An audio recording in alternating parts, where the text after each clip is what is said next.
Here in the shade at Land of Legends Raceway. It's a Super Dirt Car Series race tonight. You guys are getting this after 4th of July. I always take a few extra ones and hold them so I can release them during the weekend. This young man I've been following for a few years now. His name is Brady Houser.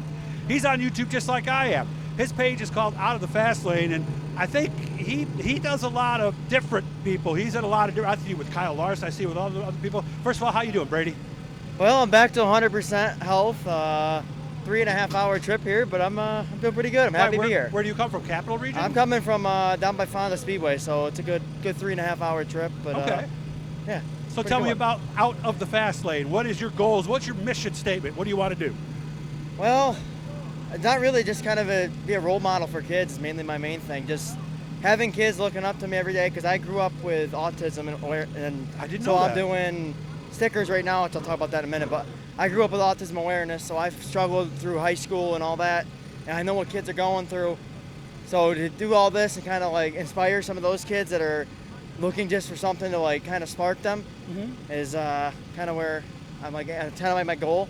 And then so Out of the Fast Lane started back when COVID first hit in 2020. I was just bored in my room one day. I said, I'm starting a podcast. Of course, my parents, they look at me like I got 4 heads. And of course I don't, but they're like, oh God, he's gonna embarrass himself. First podcast right away, I get Landon Castle from NASCAR to come on do the talk show with me, and wow.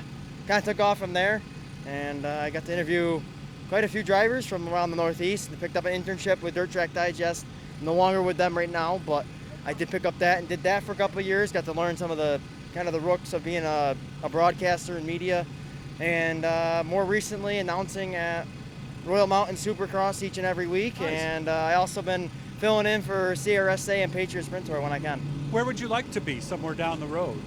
I mean, my overall goal would be at MRN or Fox. Gotcha. I mean, for NASCAR, that's kind of my main goal. Uh-huh. Of course, it's a big goal. A lot of there's 100 people that want to be at Fox one Probably day, even so more it's than that. definitely it's definitely tough to do, but Uh-huh. that's my overall goal. Okay. So how do we get there? Do you have a path in mind? Do you have some ways you think that might help you? I think just keep doing what I'm doing right now. I'm just trying to produce as much get content each week, and build a fan base from all over. Like here I am out west, getting Western drivers, getting to interview some of them. It's good to get their fan base involved as well. So just kind of building myself up a little bit to hopefully get to that level one day. How many videos do you do a week, roughly? Oh, it depends on the race. Don't worry, the mics are okay. It's okay. So it depends on what happens at the race. If it's like the same guy every week, I don't want to interview the same guy every week, Right. because I want to build it out. But if it's like a first-time winner or something like that, it's always fun to interview them. I try to produce like 3 or 4 interviews a week usually, and that's kind of my. Okay. Well, my philosophy is, and I'll just share it with you because the way I decided, I think quantity has a quality all its own. So rather than sit there and edit a bunch of stuff, I'd rather go to the racetrack and get 15 interviews and put those up. Are you thinking that way, or would you rather do edited pieces that look better? Oh yeah, absolutely. I mean, getting the interview, just walking up and interviewing these guys is a lot of fun, and it is, isn't it?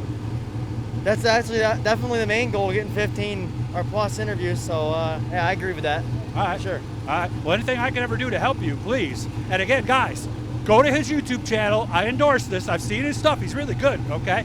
Out of the Fast Lane. Make sure to subscribe, turn on the notifications, hit the likes, all that good stuff, because he is not at 1,000 yet, and that's when everything really starts to change at that point. So go ahead, give him a listen, and leave him a comment, too. Tell him that you saw him here. You have fun tonight. Like I said, anything I can ever do, Brady, you just let me know, okay? And back to what I was saying with the autism awareness, I'm currently doing. Sorry about that. That's right. I'm doing these stickers right now where they're $5 a piece, and all the proceeds are actually going back to Stuart and Jess Friesen with their AIM Autism. So that's been pretty cool to be an ambassador for that, and it's a lot of fun for sure. Yeah, and let's be honest. I mean, we dealt with some things with my daughter, nothing like that, but had her tested. Autism, there's not a stigma like there was 30, 40 years ago, is there? No, it's always a struggle for kids, no matter what. If you have it, it's and there's different levels to it. Like the spectrum is huge. Yeah, I have a high form of autism where I'm social, but when it comes around like kids my age, I'm more like I struggle a lot. Gotcha. that's kind of where I'm at. But then there's some kids like around that are in the country that they can't even talk. They have to have like a tablet or something to type stuff to you, and it's very sad. But that's kind of what I want to raise awareness for, and kind of just build my platform on helping them kids out. And Stuart and Jess have been very, very kind to me and my YouTube channel. Yeah. And yeah, it's been a pretty fun thing to raise awareness for. Yeah. So if you have kids and you're wondering, I mean, we were wondering, you know, we went and got them tested. We did the right things.